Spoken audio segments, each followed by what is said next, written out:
Olá, pessoal. Vamos continuar aqui nas nossas gravações do Simulado Geral 1, CPA 20, as questões que caem na prova, né? E eu quero continuar aqui nesse segundo, vamos dizer, segundo capítulo, a partir da questão 31 até a questão 60. Eu dividi em dois aí, né, que são simulados semelhantes à prova, que tem 60 questões. E aqui eu coloco, então, 30 no primeiro vídeo e 30 no segundo vídeo. Então, você já sabe, eu vou compartilhar a tela contigo. Essa tela é do e-book, apostila, que está disponível aí para comercialização no site da Hotmart, né? E, então, você pode ir acompanhando, né, através deste e-book. Veja só, neste caso aqui, nós vamos começar, então, pela questão 31. Um fundo de investimento que apresenta um VaR de 2% com grau de confiança de 99%. Tudo indica que as perdas acima de 2% deverão ser em quantos dias a cada 100 dias? Muito bem. Então, o VaR, o Value at Risk, é um índice, né, que mede, na verdade, a perda máxima que um fundo pode ter dentro de um intervalo de confiança em situações normais. Situações normais quer dizer assim, situações do mercado corriqueiro do dia a dia. Em situações de estresse, é necessário aplicar o stress test para ver quais são as perdas, então, acima do VaR. Neste caso, ele está perguntando, e o VaR sempre vai ser dado em percentual ou em dias, né? Então, nós vamos ter aqui, ou em valor, né? Então, tudo indica que as perdas acima de 2% serão quanto? Então, o VaR é 2%. Então, a perda máxima aqui é 2%, já está dado nesse intervalo de confiança de 99%. Mas tem aquele 1% que pode gerar perdas superiores a 2%. Mas em quantos dias? Então, o que a gente faz aqui? A gente multiplica esse 1% pelo número de dias. Como a gente tem 100 dias, então, nós vamos ter aqui um dia, ou seja, durante 100 dias, um dia, provavelmente, as perdas vão superar 2%, tá certo? Para saber quanto será esse percentual, daí teria que calcular o stress test. Então, a resposta aqui é um dia, né? Um dia aqui, deixa eu pegar minha caneta aqui, ó, um dia, né? Letra A, na verdade, tá certo? Porque eu pego 1%, né, que falta aqui, e multiplico por 100 dias. Vai dar este um dia. Beleza? Bora para a questão 32 agora, né? Vamos limpar os desenhos. Questão 32. Observe o quadro abaixo e perceba que nenhum dos ativos domina o outro, já que um tem maior retorno e o outro tem menor risco. Como decidir qual é o melhor investimento se a taxa Selic for de 2%? Então, essa aqui é uma questão relacionada com a questão do risco-retorno, certo?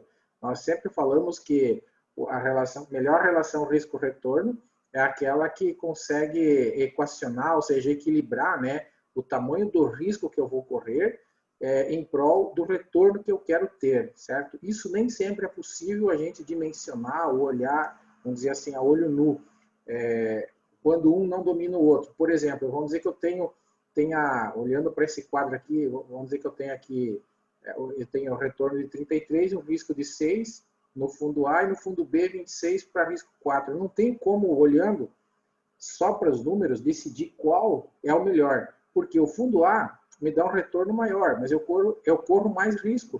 Quanto maior esse número aqui, maior o risco, né? E o risco aqui é medido pelo desvio padrão, né? Desvio padrão mede o risco, a gente estuda isso lá no módulo 7. Como decidir então? Bem, eu tenho que calcular um índice chamado índice Sharpe, né?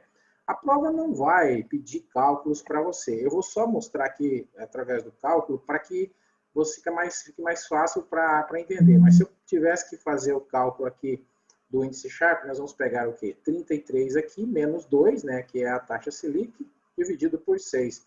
Então, nesse caso aqui, nós vamos ter um índice Sharpe de 5,5. Se eu fizer a mesma conta embaixo, no fundo B, 26 menos 2 dá 24, dividido por 4, eu vou ter um índice de 6,5. Então, quanto maior o índice Sharpe, melhor a relação risco-retorno. Então, o fundo B tem uma relação risco-retorno melhor do que A. Então, agora a gente pode responder a questão. Ó. Calcular o índice Sharpe e decidir pelo fundo A, porque ele tem a melhor relação risco-retorno. Como eu disse que a melhor relação risco-retorno é o fundo B, então o A não é. Letra B. Calcular o índice Sharpe e decidir pelo fundo B porque tem a melhor relação risco-retorno. Me parece que a letra B é a certa, né? Porque foi o que eu acabei de falar para vocês. Porque esse aqui, ele tem um índice Sharpe 6,5, né? E o índice Sharpe do fundo A é apenas 5,5, tá? Aqui usando a fórmula do Sharpe. Qual que é a fórmula do Sharpe? Você pega a rentabilidade do ativo menos a taxa Selic, no caso aqui, dividido pelo desvio padrão. Essa é a fórmula do índice Sharpe. Quanto mais para cima, quanto maior, melhor a relação risco-retorno. Ou seja, é melhor eu correr um risco 4 para ganhar 26 do que correr um risco 6 e ganhar 33, tá bom?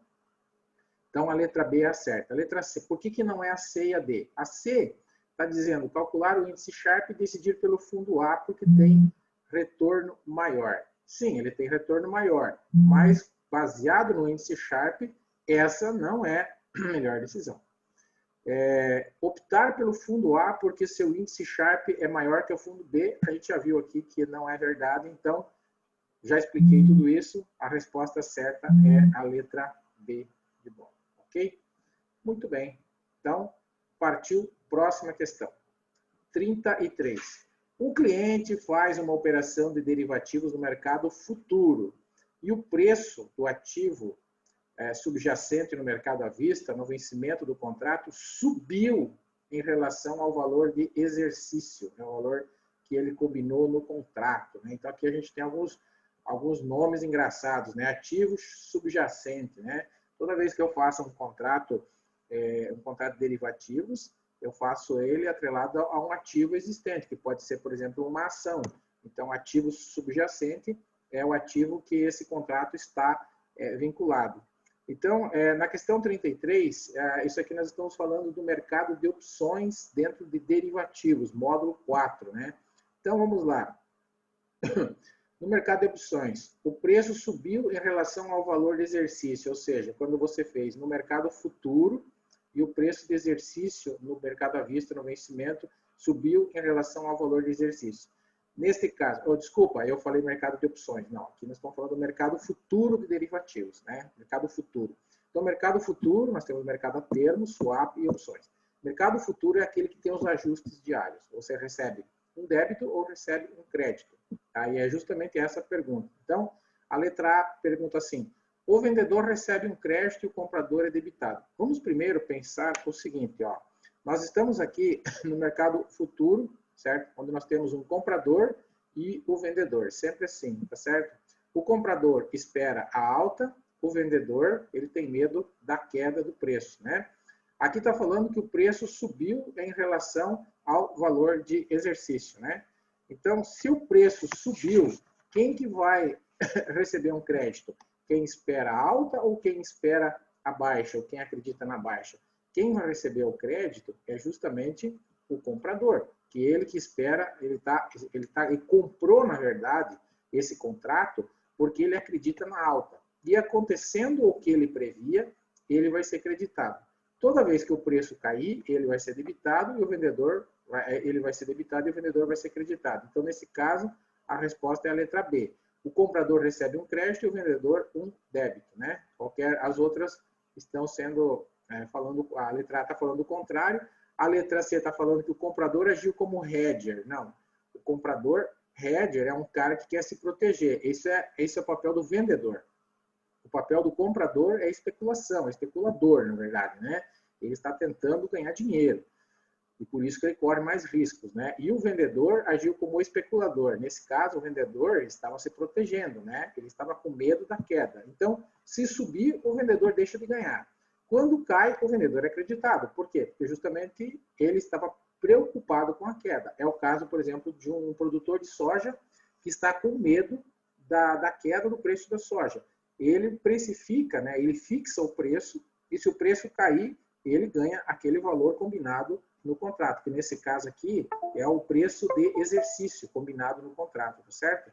Independente do que aconteça, ele tem o preço dele fixado, né, no mercado. Então, esse que é a fixação do preço, beleza? E no mercado futuro acontece isso.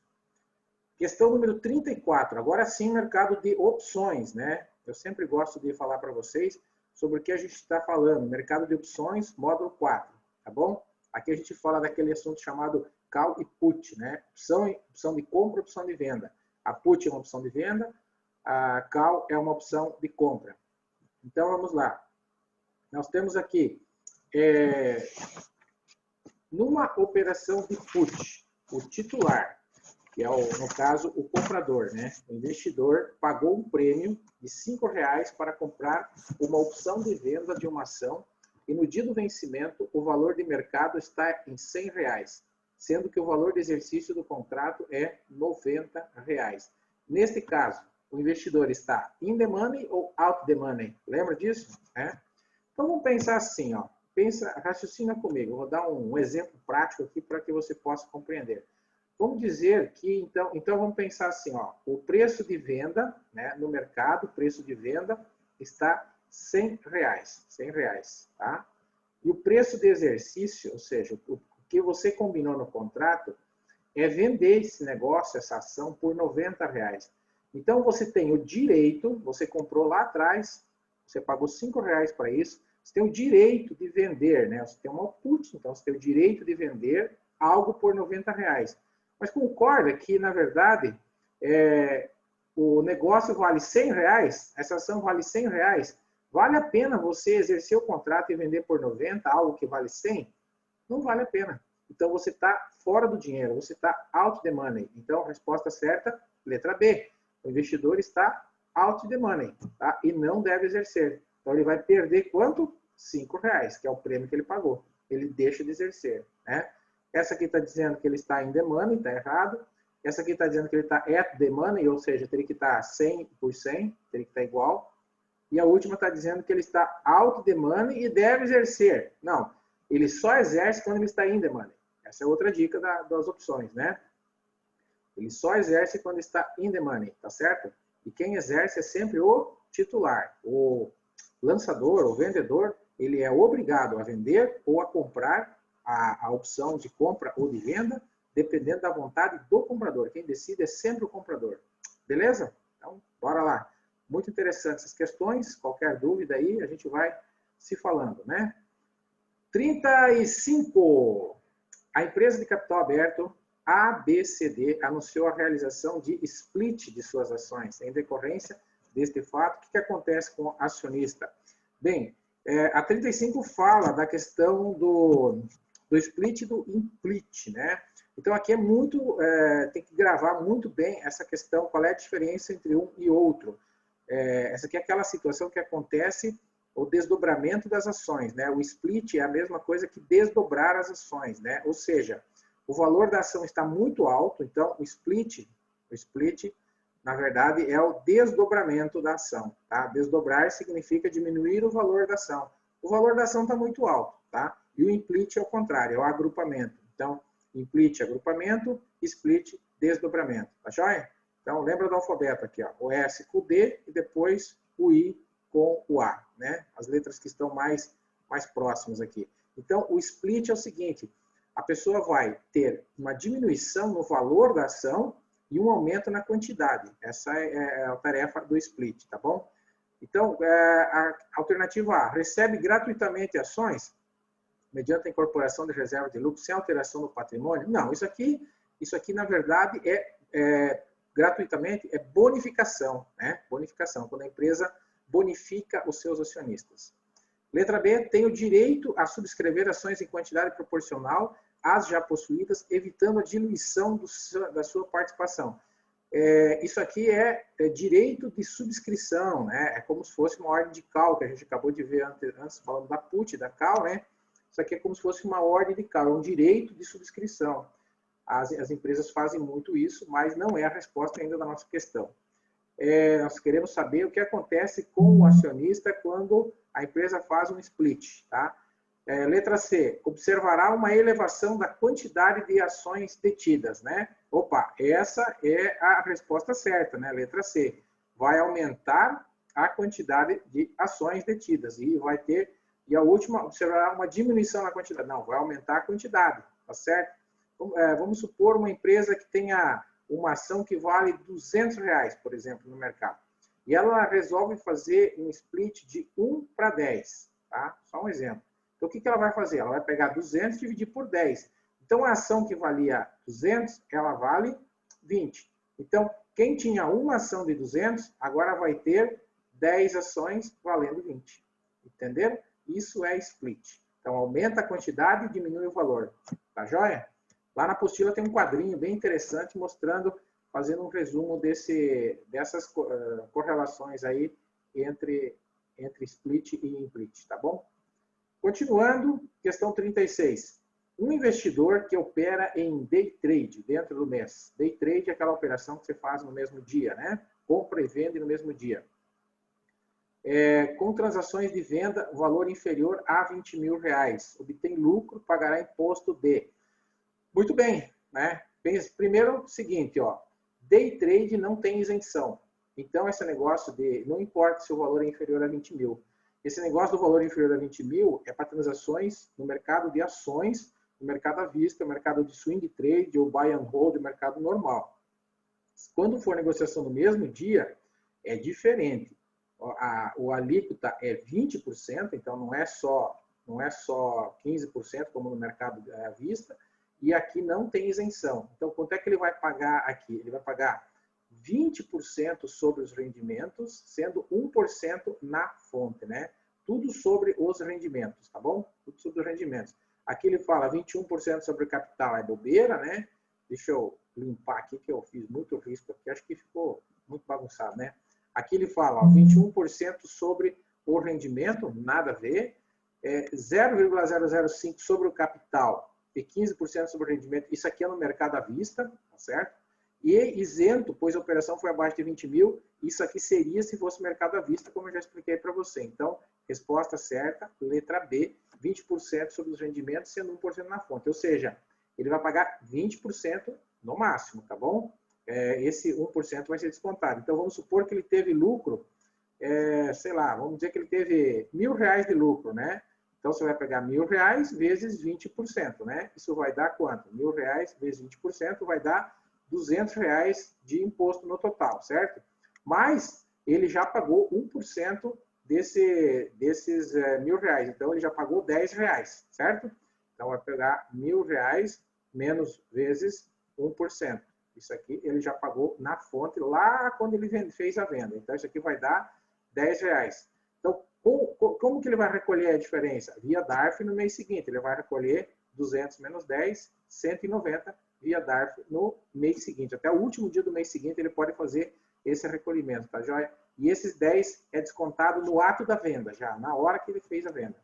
Beleza? Então, isso aqui é a situação do day trade. 37. Com relação à governança corporativa, é correto afirmar que as únicas diferenças entre o nível 2 e o novo mercado são o quê? Tá certo? Então, governança corporativa, nós temos lá o mercado tradicional, que não tem nenhum nível, nível 1, nível 2 e o novo mercado, são os 4 mercados aí, os 4 mercados não, os 4 níveis, né, que caem na tua prova aí de CPA 20, né. Bem, aí eles têm lá vários critérios, né, tem um quadro de free float, né, percentual de conselheiros, tem quantidade de tag along, percentual de tag along, câmara de arbitragem, assim por diante, né? E aqui pede qual é a única diferença entre o nível 2 e o novo mercado, que são os mercados mais regulados, são os mercados que têm maior número de exigências. A única diferença é o tag along e o tipo de ações, tá? Por quê? O novo mercado só tem ações ON. E no nível 2 tem ON e PN, tá? Todos os mercados têm ON e PN, só o novo mercado que só tem ações ordinárias, só pode ser ordinária, 100% ordinária. Então, sendo 100% ordinária, o tag along também é diferente, porque o tag along é 100% só para as ordinárias. Então, fica que as preferenciais é 80% o mínimo. Pode até ser de 100% se a empresa, mas por lei é 80%, que tem que passar para o acionista ordinário. Então, essa é a diferença entre esses dois mercados, né? Aí aqui fala do tag-along membros do conselho, isso aqui é igual, porque o membros do conselho tem que ser, no mínimo, tem que ser 5, né? Sendo no mínimo 1 independente, ou 20% independente, né? Então, isso aqui não é, o tag-along está certo.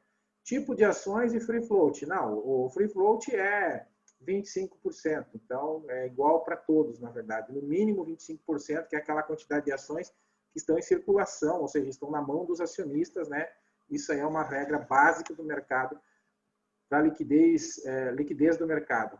E padrão das demonstrações de tag-along também não, né? O padrão das demonstrações é igual, né? Tem que ser cumprindo as IFRS, as normas internacionais de contabilidade, e também as regras ser publicado em língua inglesa, né? Então aqui tá tudo igual, né?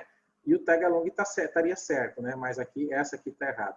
Então, letra A, resposta certa nessa questão aqui, governança corporativa, pode cair na tua prova e esteja preparado, dá uma olhada no quadro resumo que vale a pena. Questão 38. De acordo com o Código de Varejo da Anbima, para desempenho da atividade de distribuição de produtos de investimento no varejo, as instituições participantes devem, entre outras exigências, bem, número 1, estar devidamente habilitadas a distribuir produtos de investimento nos termos da regulação em vigor. Sem dúvida nenhuma, né? A número 1 está correta, né? Porque eu tenho que estar habilitado. Número 2, disponibilizar profissionais de atendimento dedicados à distribuição de produtos que sejam certificados. Sem dúvida nenhuma, né? Inclusive, é para isso que vocês estão estudando, para serem certificados, né? E terceira, adotar procedimentos formais do conheça seu cliente, né? O famoso KYC, tá certo? Que é o conheça seu cliente, fazer cadastro e tal, depois fazer o API, conhecer, fazer a análise das transações, ver se está compatível com a renda, tudo isso faz parte do KYC, que é o conheça seu cliente, um procedimento muito importante, tanto para conhecer o cliente mesmo, como para evitar a lavagem de dinheiro e como para atender melhor as necessidades e os objetivos dele. Muito jóia. 39.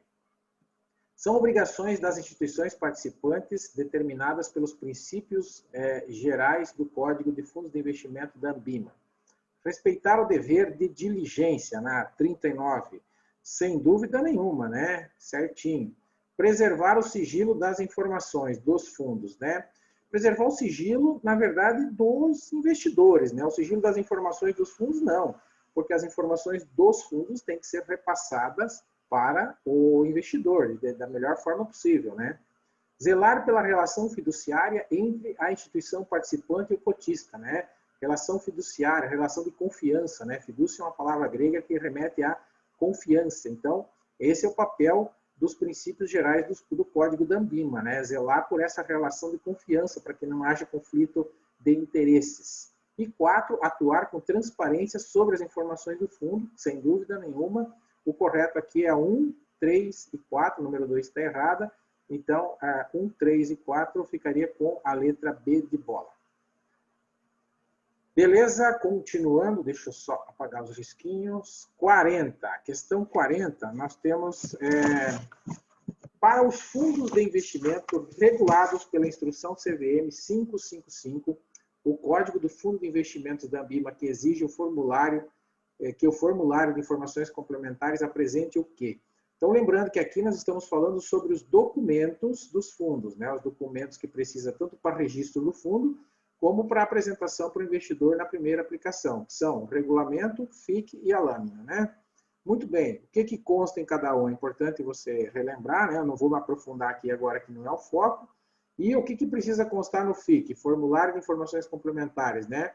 Letra A, os fatores de risco da carteira de investimento dos fundos. Essa é a certa, fatores de risco, né? A Anbima se preocupa muito, a CVM também, com a divulgação dos riscos, com a explicação de quanto risco ele está correndo. Inclusive, tem muitos fundos que colocam na lâmina e se comprometem com o VaR, né, que é a perda máxima. E isso é muito importante para o investidor tomar a decisão. Bem, o histórico das decisões de investimento realizadas pelos gestores, isso aqui não é coisa de se colocar no FIC, né? muito menos os prestadores de serviço envolvidos no processo de gestão. Isso aqui é colocado no regulamento, né, ou no site, assim por diante. E o público-alvo aparece na lâmina, então não precisa estar no FIC, tá certo? Questão 41. De acordo com o Código de Fundos de Investimento da Ambima, a marcação a mercado dos ativos, objetivo o quê? Bem, no outro vídeo a gente tinha falado já bastante sobre marcação a mercado, né? E o objetivo dela é evitar a transferência de riqueza entre os cotistas, né? Ela é obrigatória para praticamente todos os fundos, né? Com algumas exceções, por exemplo, fundos exclusivos, mas o objetivo é evitar a transferência de riqueza, porque se não fosse feita a marcação a mercado, você não ganharia, por exemplo, a valorização da sua cota naquele dia. E isso aí faria você perder o dinheiro, né? Ou seja, deixar o dinheiro para o fundo, né? Ou para o outro cotista. Então, essa é a ideia da marcação a mercado. A letra B, fixar rentabilidade mínima para os cotistas, isso aqui é balela, né? Não tem sentido, ninguém garante nada, ninguém promete nada. Segregar a administração dos recursos próprios e terceiros. Esse é o conceito de change wall, né? Então não tem nada a ver com marcação a mercado. Ah, Cláudio, mas isso está certo. Não, isso aí existe, mas não tem nada a ver com marcação a mercado, né? Divulgar ao mercado as informações sobre variações das taxas de administração do fundo. Também nada a ver, balela, isso aí não é função da marcação a mercado. 42. Podemos definir o déficit primário como sendo, né? Então agora, de novo, voltando para o módulo 3, né? Módulo 3, até agora eu estava falando aí do módulo 2, né? Que é um módulo que fala bastante sobre os códigos da Ambima. E aqui o déficit primário nós temos no módulo 3. E o que é déficit? Déficit é quando as receitas forem menores que as despesas públicas, né? Então nós temos na 42 a seguinte situação. Quando a arrecadação é menor do que todas as despesas públicas, né? Ou quando a arrecadação é menor que todas as despesas públicas, exceto juros. Então, vamos entender qual é a diferença da 1 para 2. Eu estou pedindo qual é o déficit primário. Tá? O déficit primário, ele pega só as receitas e as despesas, menos os juros da dívida, porque o Brasil paga juros através dos títulos públicos para os investidores. Mas o déficit primário não considera esses juros. Então, a letra B é a correta, né? Porque a letra A fala assim, a arrecadação é menor do que todas as despesas públicas. Não é todas, exceto os juros. Os juros não entram, né?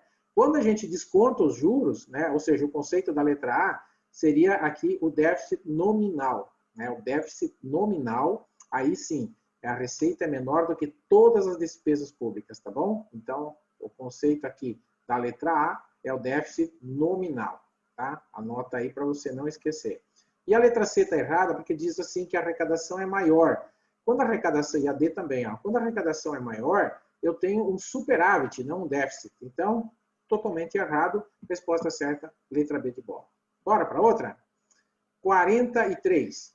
A conta corrente, então, aqui dentro da balança de pagamentos, né, é composta por o quê? Bem, conta corrente, né, e conta de capital são as duas grandes contas da balança de pagamento, que são os negócios que um país faz com o outro, né? E quais são os integrantes da balança de pagamento? Então, temos 3 aqui, balança comercial, conta de serviços e rendas e transferências unilaterais, tá joia? Então, de novo, letra B de bola, né? A letra A está dizendo balança comercial, conta capital, não, e transferências unilaterais, sim. Então, conta capital, não. Conta capital é justamente a outra grande conta da balança de pagamentos. A letra C, balança comercial, importação e conta de serviços, né? A importação, ela já está aqui na balança comercial, que é importação menos exportação menos importação. Então, não precisa repetir aqui. E aqui só está a conta de serviços e falta a palavra rendas. Porque quando, por exemplo, um empresário que é sócio de uma empresa no exterior transfere os dividendos de lá para cá ou daqui para lá, ele está fazendo transferência na conta de rendas, na verdade, certo? Não, então temos que ter essa conta, está faltando a palavra rendas aqui, está errado também. Tá? Então, a letra D está errado porque tem transferências bilaterais, né? Na verdade, transferências unilaterais, daqui para lá, de lá para cá, né? Isso aqui é a transferência, por exemplo, de um pai que tem um filho estudando no exterior e manda o dinheiro lá para ele estudar, ou vice-versa, de lá para cá, né? Daqui para lá, vai ser um débito para nós, de lá para cá vai ser um crédito para nós. Sempre assim, tem os dois lados da moeda, né? Próxima questão. 44. Nunca mais irei investir na empresa ZZZ, pois perdi mais de 30% nas ações dessa companhia 8 anos atrás. Esse investidor está agindo de acordo com qual heurística? Opa, agora vamos falar de heurística, né? Finanças comportamentais. Esse é um assunto que está presente no nosso módulo 2, no final do módulo 2, e tem a ver com a questão comportamental do investidor. Então, a gente age segundo alguns atalhos mentais, né? Algumas regras de bolso que são chamadas de heurística. Tem a ancoragem, tem a disponibilidade, excesso de confiança, representatividade. Cada uma tem uma estruturação, cada uma tem um significado dentro da nossa maneira de agir. Nem sempre as decisões tomadas com base nessas heurísticas, elas estão certas. Muitas vezes a gente é motivado pela emoção para tomar essa decisão, né? E isso prejudica a razão no caso de acertar o melhor, vamos dizer assim, investimento, né? E nesse caso, quando fala que eu tomei a decisão baseado num fato passado, né? Isso aqui é muito representativo para mim. Isso aqui me representou demais, então, representatividade significa o fato de eu ter perdido dinheiro há 8 anos atrás, eu nunca mais vou investir em ações, né? Isso não quer dizer que é verdade, né? Perder uma vez, ações a gente vai perder dinheiro algum dia na vida, com certeza, mas isso é a representatividade. É mais ou menos assim, você falar, olha, eu nunca mais vou fazer tal coisa, porque, né, isso para mim não foi bom, né? Não é porque não foi bom aquela vez que você fez que não possa ser bom no futuro. Então, isso são atalhos mentais, na verdade, ou regras de bolso que a gente usa para se defender e para dizer que não vai mais fazer tal coisa. Mas isso pode ser uma atitude equivocada, né? Então, fica o conceito aí sobre representatividade. Representa fatos passados, né, que limitam aí as nossas tomadas de decisões. 45. São considerados investidores não residentes os seguintes agentes econômicos que possuam residência, sede ou domicílio no exterior: pessoa física, pessoa jurídica ou fundos e outras entidades em investimentos coletivos. Bem, todos estes podem ser, na verdade, investidores não residentes, tá certo? Pode ser uma pessoa física, pode ser um fundo ou pode ser uma empresa, tanto faz, tá? Investidor não residente, o gestor está no Brasil e o investidor investe fora do Brasil, está fora do Brasil, né? Então não precisa ser uma pessoa física, mas pode ser uma empresa ou um fundo também. Joia, questão 46. Uma afirmação está incorreta, né? Cuidado que antes eu falei, né, que quando aparece essa palavrinha incorreta, a gente dá um nó no cérebro às vezes. Então, fica ligado nessa palavrinha aí, né? Qual que está incorreta? Então, isso aqui, primeiro, está falando sobre o quê? Cara, isso aqui está falando sobre tributação em fundos de investimentos, tá? Que é o módulo 5, é um dos módulos que mais cai na prova, junto com o módulo 7. Então, fica ligado. Bem, está dizendo qual que é incorreta. Vamos para a letra A. O IOF é um imposto com tabela regressiva. A alíquota incidente é menor para prazos maiores, ficando o cliente isento a partir dos 30 dias. O IOF é aquela tabela que começa em 100%, e daí ela vem 4, 3, 3, né? Vai diminuindo nessa proporção, 4%, 3%, 3%, vai diminuindo assim, depois 4, 3, 3, 3 de novo, até no 30º dia zerar, ou seja, ele acaba ficando isento no 30º dia. Então, não é, a letra A está certa, não é. Letra B, o imposto de renda pode ter alíquotas de 15, 17,5, 20, 22,5, dependendo do tipo de fundos e do prazo que os recursos ficam investidos. Verdade, né? Depende da tabela, né? Então, quanto mais se eu ficar mais de 2 anos, eu vou pagar 15%, e daí tem os prazos lá intermediários que eu vou pagar essas outras alíquotas aqui. Então, tá certo também, não é a letra B. Letra C. O imposto de renda é sempre maior ou igual nos fundos de renda fixa em relação à renda variável, né? Olha, essa aqui também está correta, né? O imposto de renda, ele pode ser, na renda fixa, ele pode ser 15%, que é o mínimo, e na renda variável é 15% sempre. Então, é igual, né? Ou maior. Então, o imposto de renda é sempre maior ou igual. Então, ele é maior ou igual nos fundos de renda fixa do que na renda variável. Então, está certo também. Então, não é essa. Então só pode ser AD, né? Vamos ver o porquê que a AD está errada. Nos fundos de renda fixa, longo prazo, a alíquota incidente sobre o rendimento em maio e novembro só será de 15% para recursos aplicados por mais de 720 dias. Não, não, não. Por que não? Será de 15% em maio e novembro desde o primeiro semestre. Sempre. 15%, 15%, tá? Isso é regra. Isso é come cotas, tá certo? Não é só. Depois, agora, para efeito de resgate, se ele ficar mais do que 2 anos, aí ele vai pagar 15%. Aí segue essa tabelinha aqui em cima, ó, tá? Mas para efeito de comer cotas, não. Já no primeiro 6 meses ele já vai pagar 15%. Então não tem diferença de taxação na questão do come cotas. Come cotas é 15 no longo prazo e 20 no curto prazo e babaus. 47. Vamos lá. Qual afirmação não está correta sobre as CTVMs, corretoras de títulos e valores imobiliários, quanto às suas funções, né? Qual não está correta? De novo, mas quero saber a falsa. Operar em bolsas de valores, mercadorias e futuros por conta própria de terceiros. Cara, isso é a função da corretora, operar em bolsa de valores. Comprar e vender títulos e valores imobiliários por conta própria de terceiros, né? Isso aqui também está correto. Exercer funções de agente fiduciário, né, que é o agente de confiança, né, desde que autorizadas pela CVM, a CTVM pode fazer esse papel também, né? E a 4, não poder intermediar operações de câmbio é a resposta certa, porque está errada, na verdade, né? Que ele quer saber qual afirmação não está correta, porque as corretoras podem intermediar operações de câmbio, tá certo? Por isso que ela está errada. Questão 48. Qual a constituição do CMN? Olha só, perguntinha fácil, de graça, né? Mudou agora há pouco tempo, né? Mas a Constituição é o presidente do Banco Central, o ministro da Economia, né? E o secretário especial da Fazenda, alternativa certa, letra A, né? Antigamente tinha uma outra composição, mas agora é esta composição, beleza? Então aqui nós temos a letra A. A letra B está errada porque ainda fala ministro da Fazenda, que não existe mais, que incorporou com o Ministério da Economia. Aqui fala em ministro do Planejamento, que também não existe mais. E aqui fala em presidente do Banco Central, Secretaria Especial, ministro do Planejamento, que também não tem mais. Então, esses dois primeiros estão certos e a última está errada. Então, letra A aqui, presta atenção nesses 3 figurinhas aqui, que pode cair na tua prova. Né? É uma questão fácil, não dá para errar na prova.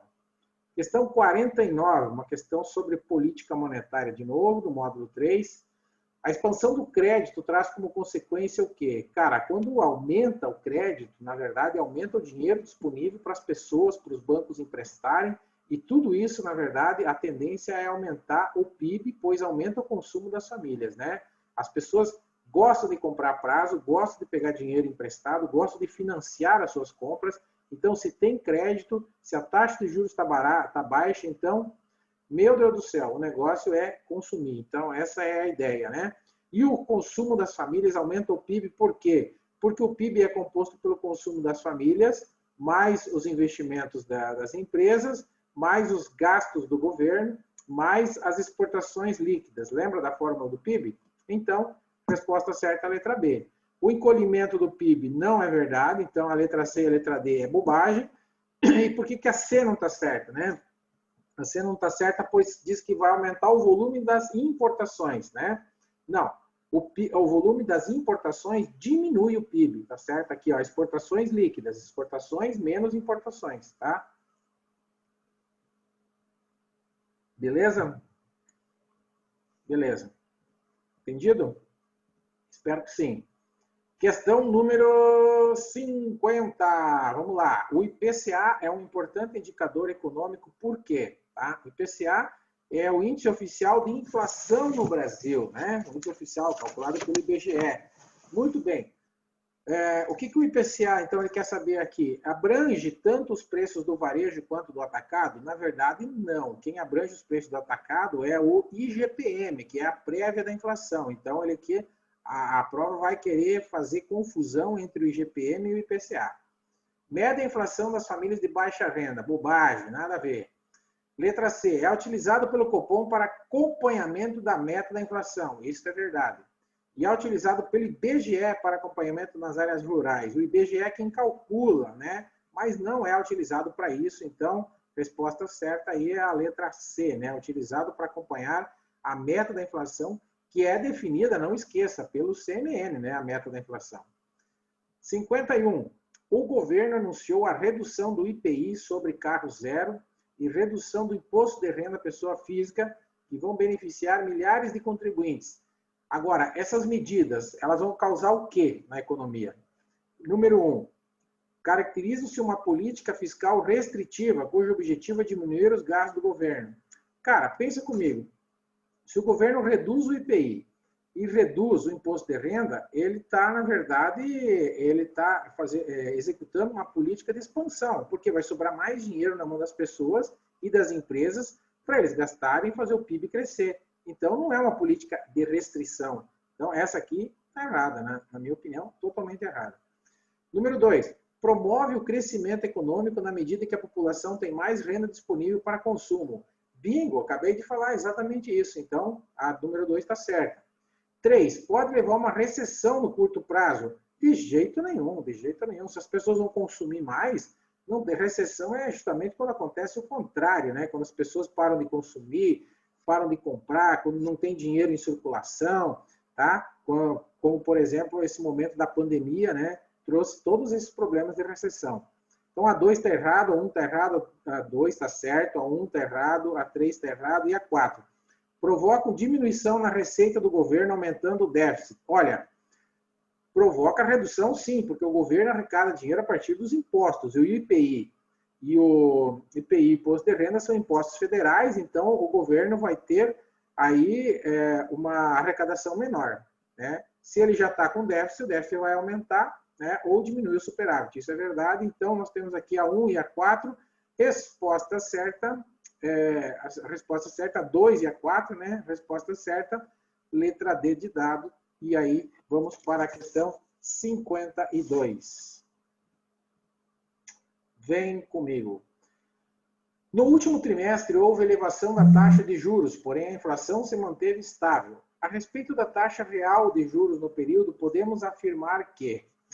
muito bem, na perguntinha 52. Vamos lá, então. Nós tivemos aqui elevação na taxa de juros, tá? E a inflação ficou estável. A respeito da taxa real de juros, podemos afirmar que a taxa real manteve-se estável, pois a inflação não subiu. Cara, a inflação, ele está perguntando sobre a taxa real. Como é que se calcula a taxa real, né? A taxa real, nós vamos pegar a taxa nominal, né? E dividir pela taxa de inflação, tá certo? Quanto maior a taxa de inflação, menor vai ser a taxa real, tá certo? Quanto maior a inflação, menor a taxa real. Se houve elevação da taxa de juros, porém a inflação se manteve estável, então a taxa de juros, na verdade, né? A taxa de juros subiu, na verdade, houve elevação. Então, como é que eu vou dizer que ela manteve-se estável, a taxa real? Não, na verdade não está certo, porque ela não se manteve estável, né? A taxa real, porque houve uma movimentação aqui na taxa nominal. Então, provavelmente, aqui, baseado nessa questão aqui, houve um aumento. Letra B, caiu, pois a taxa de juros subiu. Não, também não é verdade. Caiu, pois a inflação continua estável, porém a taxa nominal caiu. Também não é verdade. A resposta certa, letra D de dado, né? Subiu. A taxa real subiu, pois a inflação continua estável, porém a taxa nominal subiu. Então, pensa comigo, vamos supor que eu tenho aqui uma taxa nominal aqui de 8 e uma inflação de 3, né? E então, isso aqui eu tenho que pegar, fazer aquela continha, né? Transformar na forma unitária e somar o número 1. Então, eu tenho aqui 1,08 dividido por 1,03, tá? Então, aqui eu vou ter a taxa real. Deixa eu pegar uma calculadora aqui e já vou fazer essa conta, né? 1,08 dividido por 1,03 menos 1 igual vezes 100 igual. Isso aqui vai dar 3,85. Divide 1,03, muito rápido aqui, 4,85 vezes 100. O dedo me traiu. 4,85 vai ser aqui a taxa real, tá certo? Sempre um pouco menor que a diferença, né? 8 menos 3, 5 e assim por diante, né? Um pouco menor que 5, né? Agora, vamos supor que essa taxa vai para 10. Então, eu vou pegar 1,10 dividido por 1,03, a inflação permaneceu estável, menos 1 vezes 100. Então, nesse caso, aqui a taxa real ela foi para 6,80. Né? Olha só como subiu. Então, se a taxa de juros sobe, aqui como aconteceu, né?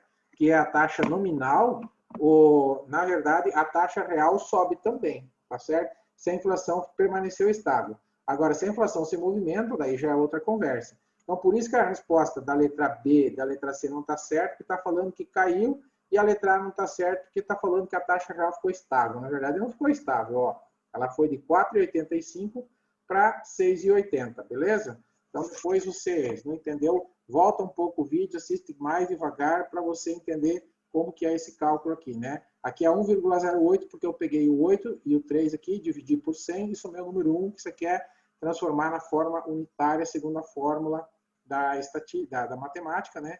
E depois, para chegar no 4,85, eu tenho que diminuir o 1 e somar e fazer vezes 100 para transformar aqui de novo em percentual, né? Primeiro tira do percentual, depois volta para o percentual. Beleza, né? Mas isso é matemática. Não, lembrando que não precisa fazer conta na prova, né? Não vai pedir nenhuma conta, mas eu às vezes faço umas continhas aí para praticar e também para explicar, às vezes fica melhor, né? Você entendendo num cálculo, às vezes fica melhor para compreender, né? Muito bem. Questão 53. Analisa as afirmações abaixo e assinale a alternativa correta. O risco total de uma carteira é medido pelo desvio padrão e representa o risco sistemático mais o risco específico. Sim, essa aqui é verdade, né? O risco total de uma carteira é medido pelo desvio padrão ou de um ativo, né? E ele representa o risco sistemático mais o risco específico, ou seja, o total do risco, né? O risco específico é o não sistemático. Número 2. O risco sistemático é uma parcela do chamado risco total de uma carteira e é medido pelo beta. Isso, o beta mede, na verdade, o risco de mercado de uma carteira. Então, ele é o mercado, na verdade. Então, ele mede o que é o risco de mercado, é o risco sistemático. 3. Uma carteira bem diversificada terá seu risco sistemático eliminado e seu risco específico minimizado. Essa aqui está errada, porque o risco sistemático não se elimina com a diversificação, só o específico. Então, está errada por isso. E número 4, o único risco possível de redução na diversificação é o risco específico, ou o não sistemático. Está vendo? Então, a 4 já elimina a 3. Então, nós temos aqui letra D, 1, 2 e 4. Questão 54. Uma pessoa física solicita a abertura de conta corrente na sua agência. Na hora de informar seus dados pessoais, o indivíduo se recusa a fornecer as informações solicitadas, alegando medo de sequestro. O banco faz o quê? Não abre a conta ou abre a conta? O que você acha? Questão 54. A letra A diz assim: não abre a conta, pois não conseguiu cumprir o princípio do conheça seu cliente. Abre a conta com os dados que possui e solicita informações depois. Não deve questionar as informações pessoais do cliente, apenas financeiras. Ou abre a conta a si mesmo, afinal, o indivíduo é indicação de um cliente antigo do banco e tem direito ao sigilo bancário. Tudo balela isso daqui, tá certo? O que manda é a letra A. Não abre a conta, pois não conseguiu cumprir o princípio do KYC, que é o conheça seu cliente, tá certo? Não apresentou documentos, não quis fornecer as informações para fazer o cadastro, não pode abrir a conta, tá certo? Tem que cumprir a 2025, né, que é a resolução do Banco Central, que precisa lá dos dados mínimos para abrir a conta, e se o banco solicitar informações adicionais, ele tem esse direito também, e a pessoa precisa contribuir, tá certo? Lembrando que isso vai ser bom para ambas as partes, inclusive também para prevenir as pessoas mal intencionadas dentro do mercado. 55. O funcionário de um banco responsável pela mesa de câmbio recebe uma ordem de compra de moeda estrangeira de um grande investidor estrangeiro. Percebendo que a cotação da moeda terá tendência de alta, solicita à sua esposa comprar imediatamente os dólares para a viagem de férias que farão.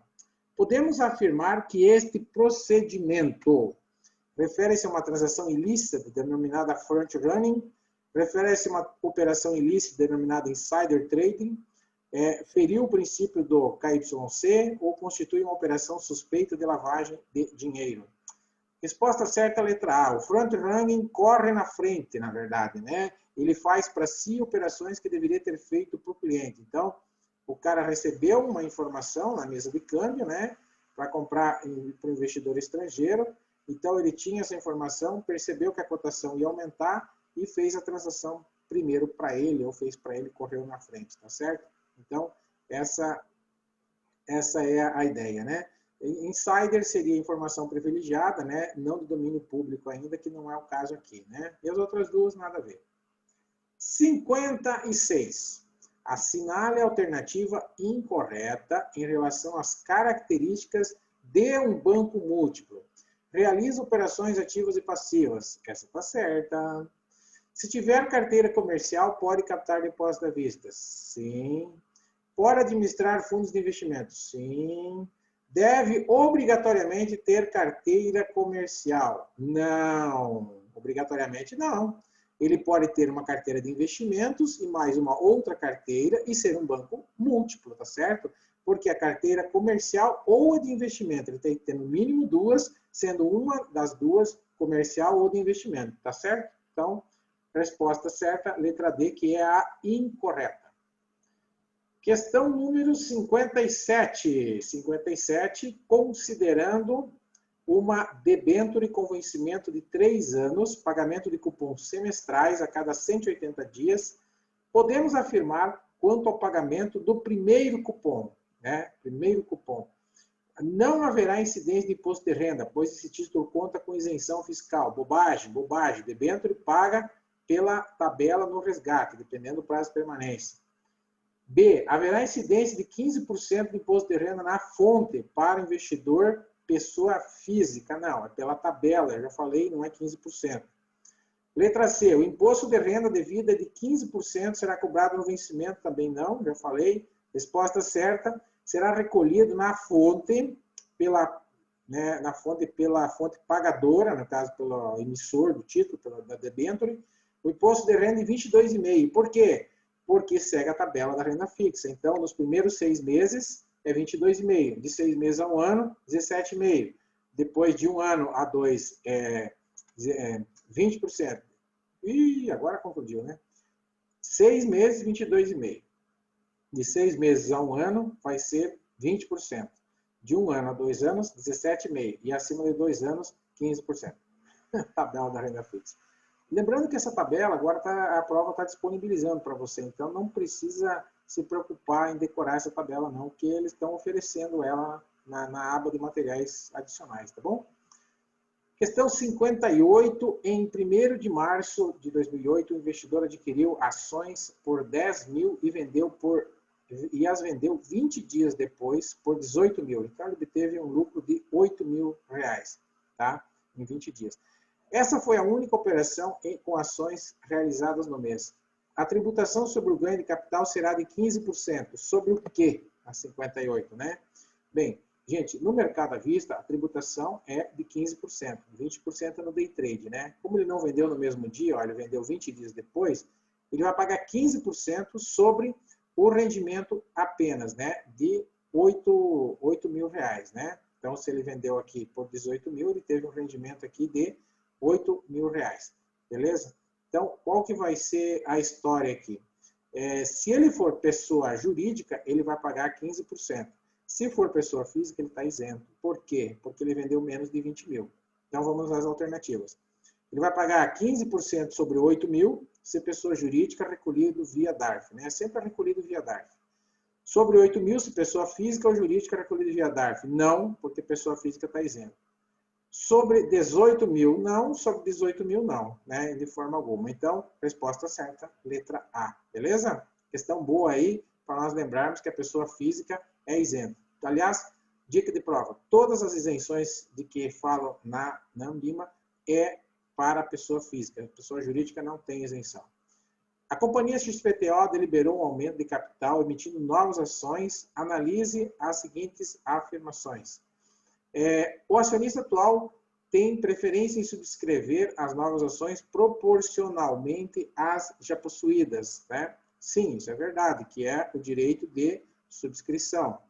O acionista que não exercer seu direito de subscrição terá sua participação no capital diluída. Opa, isso é verdade, né? Muita gente não compreende isso aqui, mas vamos supor que você seja acionista de uma empresa que tem 1 milhão de ações no mercado e você tem 10% desse 1 milhão, né? Vamos colocar aqui que você tem 10%, né? Então, 10% de 1 milhão, você tem 100 mil ações, tá? Vamos supor que essa empresa lança mais de 1 milhão de ações. Então, ela lança 2 milhões de ações, né?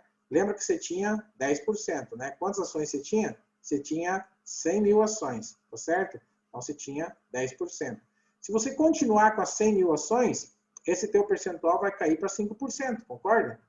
Então, se você não comprar mais ações, como a empresa está aumentando sua quantidade de ações, você vai diminuir a tua participação. Então, se você quer manter a tua participação, tu tem que comprar mais ações. Essa é a ideia, inclusive, da subscrição, né? E o direito de subscrição pode ser negociado em bolsa, sim, resposta certa, letra D de dado, 1, 2 e 3, tá certo? Muito jóia! Limpar todos os desenhos. Vamos para a última questão deste simulado, depois tem mais nos outros simulados. Questão 60, né? Questão 60. Questão 60, eu coloquei um desenho aqui, né? Que mostra, ó, deixa eu até deixar ele na tela aqui que fica melhor. Então, nós temos aqui, ó, o gráfico aqui do lucro, né? No caso aqui, e aqui do preço de uma ação, né? Aqui o preço do exercício, que é o local de execução, né? Da ordem ou não. E aqui o prêmio, né? Que é onde começa a transação aqui com um sinal negativo, porque é o valor pago pelo comprador, tá certo? Então, na prova eles mostram esses gráficos, todos eles são muito parecidos com este, e eles querem saber, olhando para esse gráfico aqui, se esse gráfico aqui é uma call ou uma put, tá? Primeira coisa, e se há um comprador ou um vendedor, é isso que eles querem saber. Então, como identificar isso aqui na prova? Primeiro, no gráfico, toda vez que tiver um gráfico que essa parte aqui do sinalzinho de menos, ou desse retângulo aqui, tiver para baixo, tiver aqui encostado aqui na parte aqui, é um direito de compra, é uma opção de compra. Por quê uma opção de compra? Porque o comprador está pagando prêmio, né? Então começa aqui negativo, na verdade, né?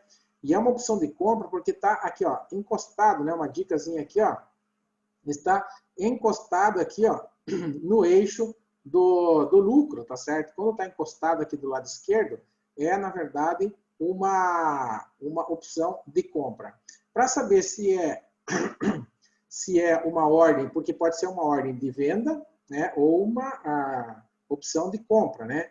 Então, para saber se é a opção de compra ou de venda, você olha para esse risco aqui, para onde que está indo esse gráfico aqui do lucro, tá certo? Se está para cima aqui, ó, significa que é uma call de comprador, ou seja, de titular. Então, a resposta certa, a letra A. O titular de uma opção de compra, que se chama call. Então, se está encostado aqui, é call. Se está para cima, é comprador, tá bom? Quando esse trequinho do prêmio, quando que é uma put? Quando está afastado aqui, né? Esse trequinho do prêmio aqui, ele vai estar aqui, ó, vai estar aqui, ó. Esse sinalzinho de menos vai estar mais para cá, tá? Então, quando está afastado, daí vai ser uma put. Então, já fica a dica aí da put também, né? E daí vai estar esse negócio aqui, em vez de estar para cima, ele vai estar assim para baixo. Quando está para baixo, vai ser um vendedor. Beleza? Olha, terminamos então os simulados aqui do nosso simulado geral 1, né? Eu resolvi com vocês aí 60 questões, dividido em 2 vídeos de 30 questões. Então, nós temos aqui todo o gabarito que está na apostila, né? Essa apostila que eu já falei para você, que está disponível para venda aí, né? No nosso site. E aí você tem todo o material disponível aí para estudar, né? Aqui tem os conteúdos de todos os módulos, né? Como eu fui falando ao redor, ó. Olha aqui, ó, a apostila bem construída, né? Bem com gráficos, né? Vários assuntos referentes aí. Em vários momentos também nós temos atividades extras, olha aqui, ó, tem atividades para serem feitas dentro da apostila. e testes rápidos aqui também, ó. Testes rápidos são perguntas, né? Então você vai vendo o texto, né? Olha, quadros, resumos, né, da tributação. Você vai lendo o texto e já vai fazendo questões. Então, questões, além de todas as questões dos simulados, você também tem questões aqui dentro, né? Para que você possa conseguir aprender mais.